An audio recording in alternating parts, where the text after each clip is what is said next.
Well, we're back now, and the Colley case is now finished. We've had both prosecution and closing arguments from the defense. I have Ronn Blitzer with me here today. This has been a hard death penalty case, very hard to hear from both sides. What did you think there at the end when we heard yesterday from the defense that they were not going to be bringing what we thought was going to be their defense, that ambient defense? I thought that I had no idea where they were going to go from there, because this was a pretty strong case for the prosecution from the beginning. Yes. This was not a question of did this happen, it was more of a question of why it happened, and right. Here the defense had been giving an argument or planning on giving an argument for why this may have happened. They were going to claim involuntary intoxication, saying that he was on Ambien and that he wasn't in his right mind and that he did things that he didn't know what he was doing. And then mid-trial, they just decide, no, we're not going to go that route. And I was waiting to hear some, big theory to try and support the defendant, and it just didn't really happen. They had nothing, really, because that was decided yesterday. So today, then, all of you guys, today then would have been the day that something dramatic would have happened to develop from the defense, and nothing did. So something strange happened. Also, the defense did not testify, so we didn't have that. We didn't have any doctors testify. Now, we were told by the defense that we may have doctors testifying in the penalty phase, which, of course, what does that tell you? That tells you that they're already sort of deciding, or they're thinking ahead to the penalty phase, which means a conviction. They're thinking ahead to that. This basically seems that they are kind of throwing in the towel. They know that they're going to lose this case. They just want to work towards saving the defendant's life so that he doesn't get the death penalty here. So yes, whatever they would have tried to use at trial to try and point to mitigating factors, instead maybe they'll be doing that during the penalty phase to try and get to the jury that way and say, okay, you found him guilty, fine, but he still deserves to live. Right, and at that point, really, what else can they do? Because they've got nothing else. This case was, the facts here were so horrible, where there was this, this incredible altercation where the defendant allegedly came after his wife, shot her after, looking for her, hunting her down, really. And the witness testimony was so graphic as to that listening, for those jurors to have to listen to that testimony and hear that kind of testimony in this death penalty case. Ron, why do you think this even went to trial? The only real explanation I could think of is that there wasn't much of a plea offer put forth to begin with, or for some reason the defendant just insisted on going to trial. As an attorney who has worked in the criminal justice system, I am shocked that a case this strong made it this far. Usually, in a lot of the cases that we've covered here on the Law and Crime Network, we've wondered which way the jury was going to go. In this case, I would be stunned if there was anything other than a conviction.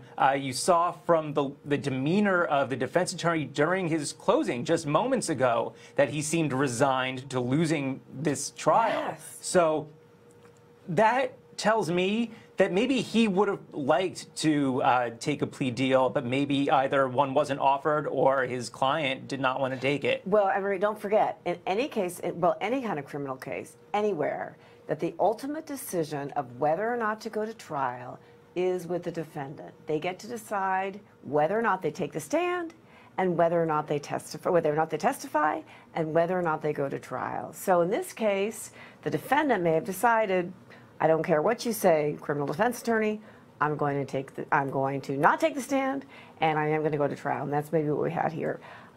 Okay, so I'm just going to take a break here for a second. Not a break from Law and Crime. We have it's not jury verdict yet, but we have the prosecution coming back for rebuttal. So I missed one thing there. We have the prosecution coming back for rebuttal statements. But what I want to do now, and what I want Ron and I to analyze this for you, is take a look at the prosecution's opening statement. It seems like so long ago. It wasn't. But I want you to take the prosecution's opening statements, then we'll come back, we'll analyze that, and then we'll probably have a chance to go to the prosecution's live rebuttal statements.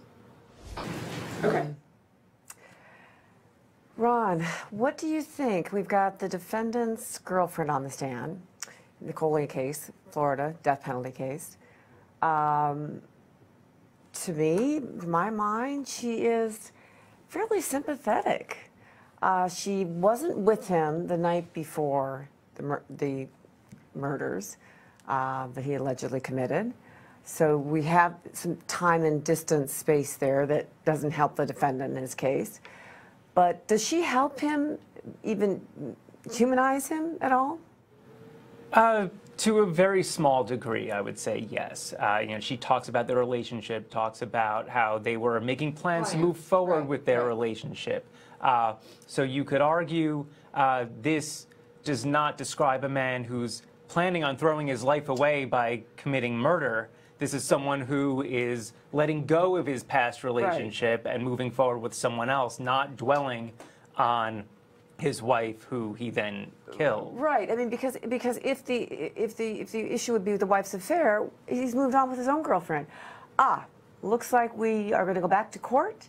We are in the prosecution's rebuttal at this point. Let's listen in. Okay, so we're listening to the rebuttal in this case, the death penalty case. This is the prosecution's rebuttal. This is the last time that we will hear from the lawyers in this death penalty case in Florida. Then it will be up to jury instructions, and then it will be for the jury to decide in this death penalty case in which we had 2 people dead. I'm Lis Wiehl for Law&Crime. We'll be right back. Stay with us.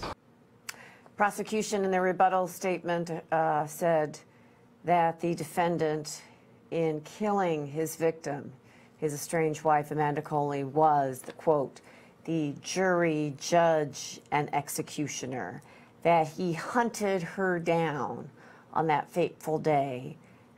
It was a brutal murder, the way that the prosecution described this and has described this over the last several days. And in the prosecution's words, really honed that in here in the last few minutes. Not Ronn Blitzer with not with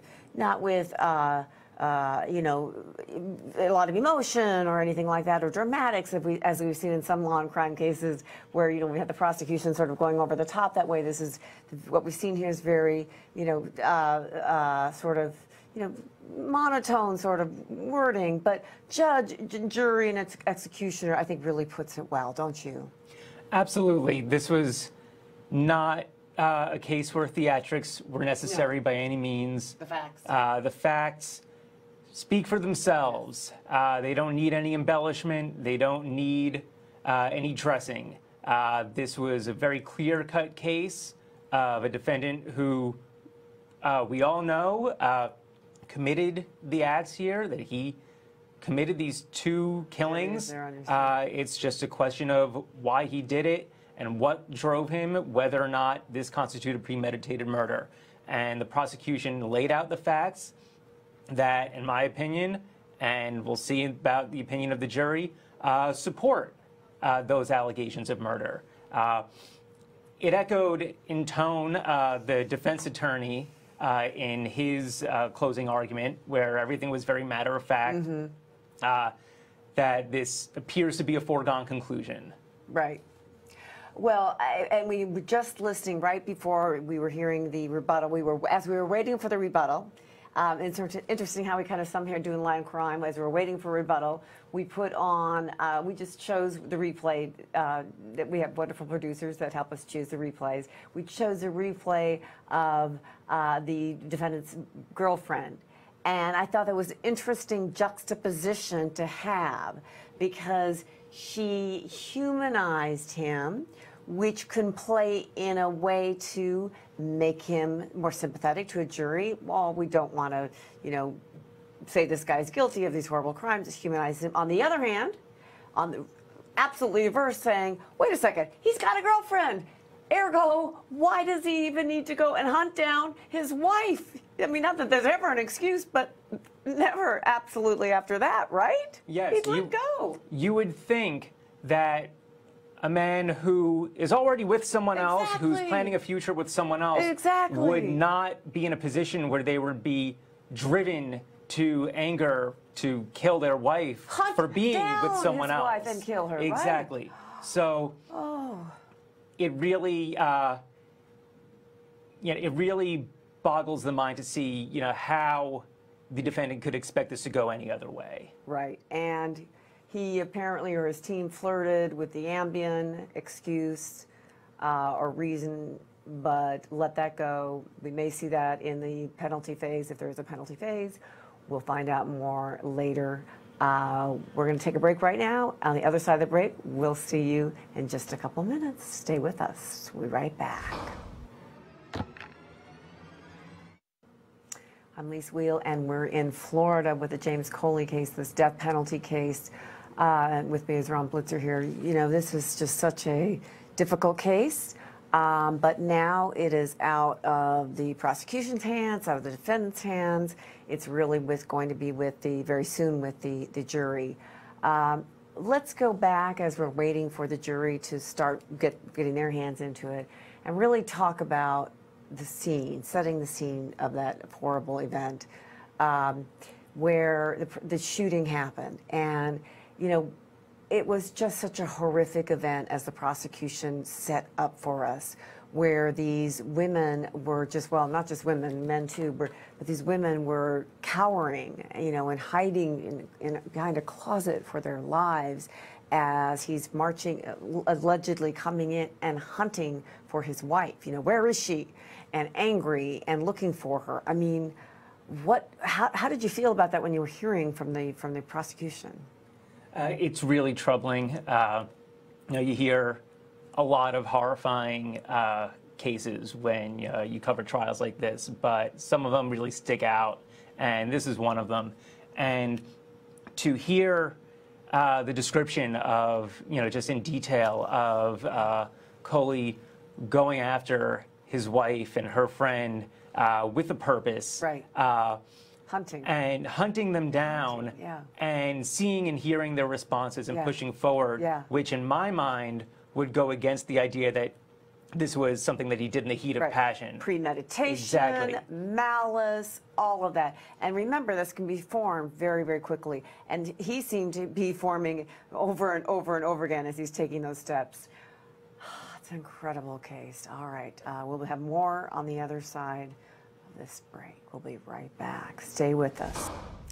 In this very matter-of-fact way, the prosecution goes through in this opening statement, you're hearing in this replay, this opening statement in the James Colley case in Florida, the 911 calls, the two 911 calls that we're hearing in the bathroom, in the closet, that the women are making, the hysterically crying women, screaming women, as Colley's coming closer and closer and closer and closer in, where is he, where is he, where is he, looking for the paramour of his estranged wife. Right, Ron? I mean, this is just a crazy scene that the prosecution is putting forth in a very organized, orchestrated, sort of monotone way. Yeah, like what we were just talking about a few minutes ago was how the prosecution has been very deliberate in their presentation of the facts and letting them speak for themselves. And this was a case where the facts literally could speak for themselves. When you have the audio of these phone calls where you hear the people involved, and that tells the whole story. Right. He says, where is Lamar? Where is Lamar? Lamar being the boyfriend of the woman who was ultimately shot, the victim here, the estranged wife. And you hear all of that. And so you don't need anything from the prosecution other than the recitation of, and what is so fascinating for me, I mean, from all of us as sort of, we're all trial watchers here, is thinking all of those jurors' eyes have got to be at one point or another watching that defendant, right? And watching his reaction as the prosecution is going over what he said, you know, because he's uttering those words, where is Lamar, where is Lamar, where is Lamar? Lamar actually survives this thing, gets out of there, runs, and was one of the 2 survivors. There are 4 people there, 2 of them get out, 2 of them do not. You know, but fascinating that this actually, as we talked about, actually even went to trial. Okay, let's go back. We have more of the prosecution's opening statements. Ron and I will be back on the other side of this to analyze more of it. So let's hear some more analysis. That's how we go at Law&Crime, back and forth. We'll be right back. Let's hear some more. All right, we're hearing more of the opening statements in the James Colley case in Florida. This is the death penalty case, as we all remember. The jury is now hearing the case. Prosecution is done. Defense is done. Ron, we've been hearing this. You know, now we've been hearing we've been here the last couple of minutes, hearing about Amanda's defensive wounds. That some of them she might have been able to actually survive from, that would have been leaving her a paraplegic, but they were defensive wounds. Her wrist, you know, she put her wrist up, some of them. I mean, just that painful to go through this, right? I mean, just excruciating. Now, the jury is hearing this from the very beginning, after days now after hearing. This is from the prosecution's opening statement, right? They're going to from the beginning. What do you think about from the end now that they're taking back to deliberate? Yeah, you know, right from the moment this trial started, they've been faced with the graphic, disturbing details of what allegedly went on, and the defense hasn't really done anything to counter that. So, you know, we're pretty confident that they're going to come back with a conviction here. But then you have to wonder, in my opinion, how much of this are going to take with them into the penalty phase if it goes to that. So. And when will the Ambien come in? Because that's the issue that was dropped. All right, we'll be right back on the other side. Come back and we'll see you soon.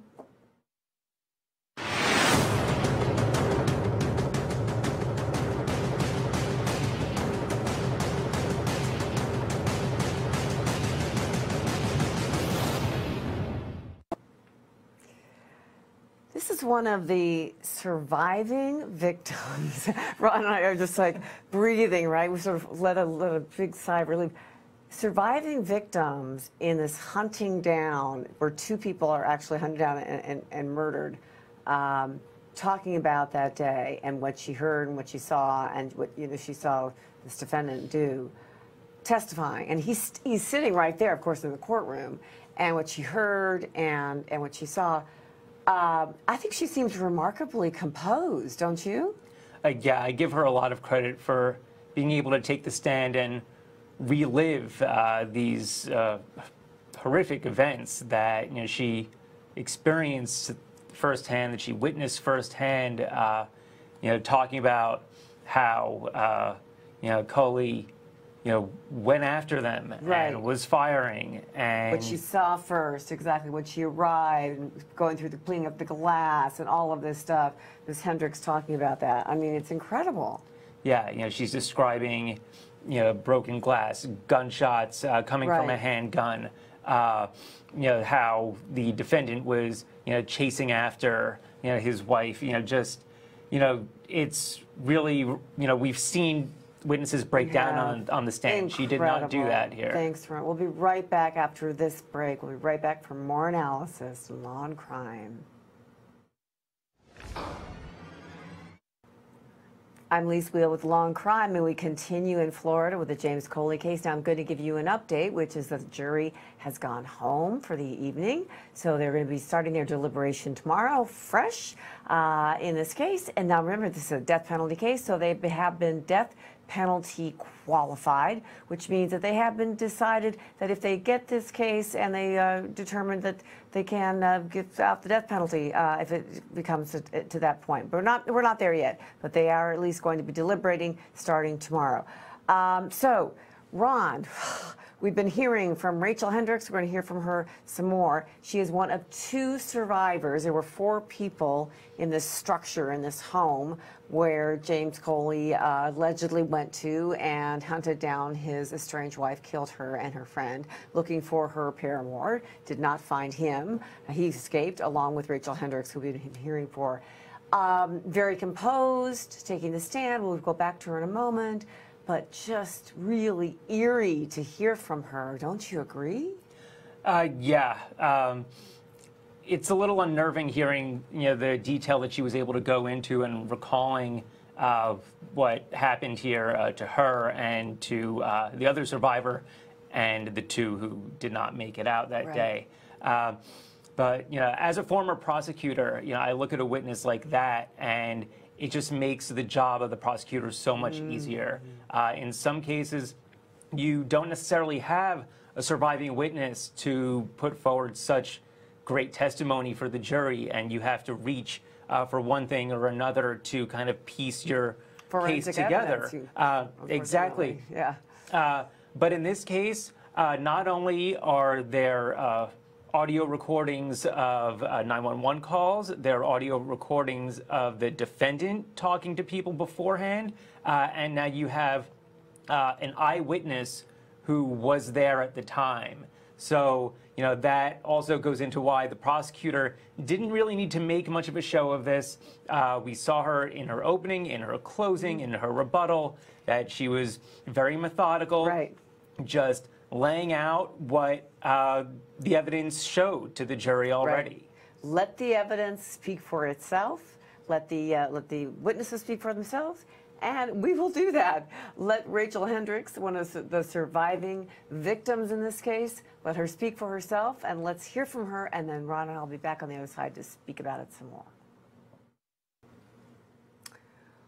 Where is he? Where the F is he? And Rachel Hendricks, when she says that on the stand, remember, she is one of the 2 surviving witnesses. There were 4 people in that home. 2 of them did not survive that day. When she says that, Ron, I mean, she's just saying that on the stand. She is calm. I'm amazed about how calm she is.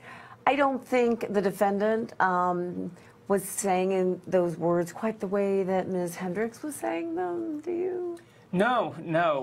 He for sure was a lot louder and angrier more animated, should we say, than she was making it out to be on the stand. She was very calm and collected in describing this terrible ordeal that she went through. She's describing how James Colley was going through the house, looking for Lamar, and coming to the room where she was hiding with Lindy Dobbins, and screaming for him, and how he was told over and over, he's not there, he's not there.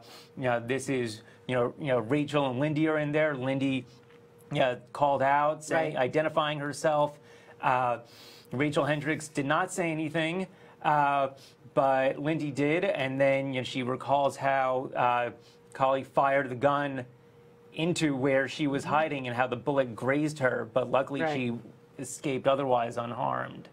I mean, and she's telling this ordeal, and all I'm thinking about, or many things I'm thinking about as it relates to her, but she is looking all the while, you have to realize, at the defendant who is in the courtroom taking this all in, and she's having to stare at this defendant who could have killed her that day. Very brave woman, in my estimation, Ms. Hendricks, in taking the stand. And we're going to have more testimony, more replays in this, in the Colley case, in Florida, when we come back on the other side of this break. Stay with us. We'll be right back. So, Ron, we're here in the Florida case. Well, we're here in studio. We're at the Florida case, the death penalty case in the Colley case. I've been very surprised with this happens in live television. My iPhone goes off because I was looking up another case. 2 witnesses that we've been looking at primarily today, and one was the defendant's girlfriend, and how sympathetic she was trying to make the defendant look. And the other was Rachel Hendricks, one of the victims, the two surviving victims that testified here today, and how stalwart she really was in her testimony here, and as she had to look down at this defendant here and testify as to what he did on that day. And these two women taking the stand, really kind of remarkable. Both of them having to look, very different relationship, obviously, with this defendant, and having to look at him in the courtroom. Yeah, it's really something to see when you have the defendants sitting in the courtroom and his girlfriend is there talking about this life that they were planning on having together, exactly, moving forward with their lives. Meanwhile, he's being charged with doing anything but moving forward and killing his wife over another relationship that she's having, and apparently not being able to get over that, while his new relationship, the motivation is just very, I mean, it's all changing here. Very strange. All right, speaking of very strange, a very nice segue into that, thank you for it, Ron, is our top crimes for Law and Crime. Ron, let's listen in to our top crime today. All of you listen in, we'll talk about it. Here are today's top crime stories trending on lawandcrime.com and across the country. Authorities released body cam video of a wild car chase and gun battle, which resulted in one dead suspect and one wounded suspect in custody in downtown Las Vegas. The pursuit began when the suspects fled the scene of a fatal shooting of a man. The ensuing pursuit through the streets of downtown Las Vegas resembled a wild chase scene from a summer Hollywood blockbuster, with both the suspects and officers firing at each other.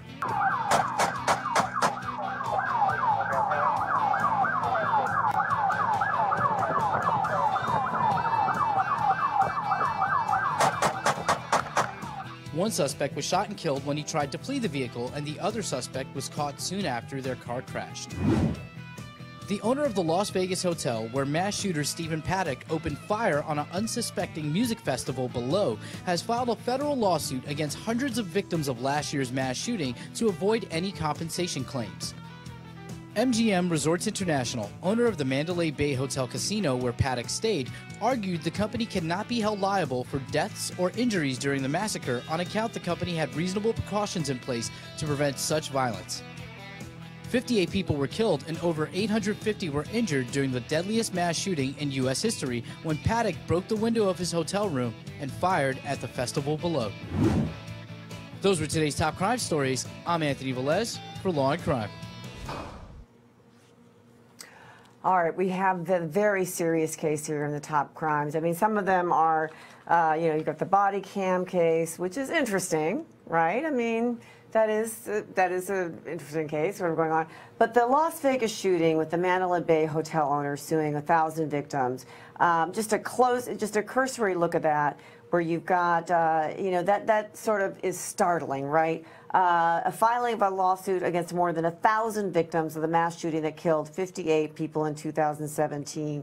That seems shocking, but when you look at the legal underpinnings for it, the hotel is saying, wait a second, we're not looking for any money. We're not doing this for any, we're not trying to hold any victims accountable for any money. We're really trying to protect ourselves, being the hotel, from any liability. That's really the issue, the legal issue, right, Ron? Yes, but the message that it sends is a horrible message. It's a horrible one. Message. Normally, you see cases where big companies being sued and they put forth a defense, or if anyone is being sued, they put forth a defense. Here, MGM Resorts International, the owners of Mandalay Bay Hotel and Casino in Las Vegas, they are suing hundreds, more than 1,000 victims, survivors of this horrible shooting that took place last October. They are suing the victims, regardless of whether or not you say, okay, well, legally it's appropriate or it makes sense for them for this reason. It is a terrible PR move. I was going to say, where is their PR company that they consult a PR? I mean, not that, but It's incredible. From a legal point of view, I understand when you scroll down and get to the legalities, they're trying to crawl out of it and say, well, this is why we had to do this. Right. But from a PR standpoint, are you kidding me? It does not play well in the press at all. But you look at the lawsuit here, they're claiming that they are protected by the Safety Act of 2002. Right. They're saying that they hired a security company that was certified by the Department of Homeland Security. Now, the Safety Act protects the security company because they have certification. The hotel is arguing that this extends to them as well. And, we'll see how that plays out. It's a legal issue. Again, a legal issue. Like you said, they're not legal issue. Normally when you think of someone suing someone else, you think that they're looking for money, they're looking for some sort of action. Here, they're saying right away they're not. Yeah, they're not looking for anything other than a declaration from the court saying that they are not liable, and this would then, in their hopes, prevent other people from suing them. They've already been sued, they claim, by hundreds of people over this. So they're trying to nip this in the bud and put a stop to it by getting a declaration from the court. The headline is not good. It does not make them look sympathetic at all. And then you have an attorney who represents some of the victims who have sued. He's saying that this is a little sketchy even from a legal standpoint. He's saying that this shouldn't be a federal case like it is right now because the hotel is claiming protection under a federal law, so this should go to federal court, which makes sense. But one of the attorneys is arguing that, no, this is something that happened in the state of Nevada. If people want to sue over something that happened at this hotel in Nevada, that's a state issue, that this federal law shouldn't be involved. We'll see whether or not the judge agrees with him or not. But he's trying to argue that this is just the hotel trying to choose a judge that's going to be favorable to them. It's called forum shopping. It's called venue shopping. We've seen it done many, many times in different, especially when you talk about large corporations, large conglomerates, especially when you talk a lot about businesses who can forum shop and forum venue shop, and in a more blatant way, judge shop. It's kind of a horrible way to say it, but that's maybe what's going on here. But let's cut through all of that for a second and get back to the headline, which is the headline is horrible here because that's all any of us are reading, which is that huge conglomerate hotel is suing all of these victims. And this is fresh. This is just recently happened and on all of our minds. And what? Yeah, and here's something that I can't help but think about here, because you look at the complaint and there are so many defendants listed here, people who have already gone through so much, people who may not understand what this lawsuit is, and they may not understand that that the hotel isn't looking for anything from them, but if they, get served with this lawsuit from the hotel, where maybe they've been injured or maybe their family members have died during the shooting and now they get a lawsuit. How do they feel from this? The first thing they're going to think when they get a it's not criminal, a civil complaint, which is what this is, a lawsuit, right? You're getting served with a lawsuit is, oh my gosh, the lawyers are after me. They want money from me. I'm a victim of this, of a mass shooting. And the hotel wants money from me, this mass conglomerate wants money from me. I'm still a victim. It's just incredible. Bad headlines, didn't call the PR people. Whoa. All right, that's top crimes for today. And it's only, what is today? Check watch. What? I'm not even wearing much. Check calendar. It's Tuesday. Oh my gosh. Okay. Look, we are on jury watch, although the jury's out for the day, but we are on jury almost watch on the Colley case in Florida, death penalty case. So we're going to go now to more analysis of this. Deputy Sam DeLuca, he is the deputy that, discovered the body. So we're going to go have him testify, listen to that, and then Ron and I'll be back to analyze that. Listen up. That's Kathleen Keegan with the crime technician. Seeing all the gun casing, Ron, the ammunition, going through the 45, the lots of ammunition, the 45 ammunition that the defendant owned, seeing all the pictures of those. Those photos came from his purview, his domicile, if you will. Those are all things that he he owned, borrowed, stole, whatever. Those are his things. What do you think of that? So what does that add to you for the story?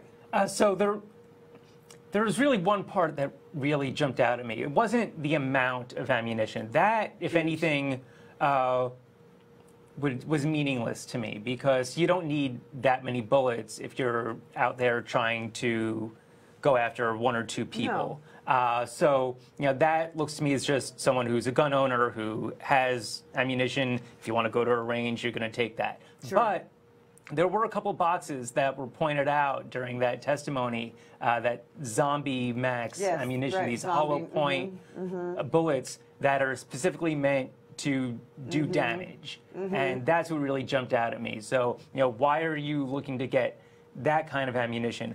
You could say, okay, it's for defense in case someone breaks into your home, sure. But if any of that was going to really sway me in terms of this case, not that I needed any more swaying in this case, it would be that. And it goes to premeditation, doesn't it? Because all of them stockpile there. But again, it's fine to have that, but the amount, the kind of, and going into the idea of premeditation, which this is going to go to. Now, again, the charges in the death penalty case here, we're talking about first-degree murder with a firearm. That means, and then attempted first-degree murder with a firearm, because two people survived this, and we heard from one of them today, Ms. Hendricks, who was really amazing on the stand. I think we both agree with that. But first-degree murder with a firearm, that's premeditation, malice with forethought, thinking about it, going in, hunting her down, and that absolutely, where is she, where is he, where the bleep is he? The he in this case actually was one of them who escaped. I mean, absolutely incredible. You can see the prosecution didn't have to paint the scene with any kind of real emotion or anything, just setting the scene with the facts. That's all that they need to do, and the prosecution did it really well in this case. The defense rested. It is now in the jury's hand. Come back tomorrow, and you will have probably the verdict. Law&Crime, Lis Wiehl. I'm signing off for today. See you tomorrow.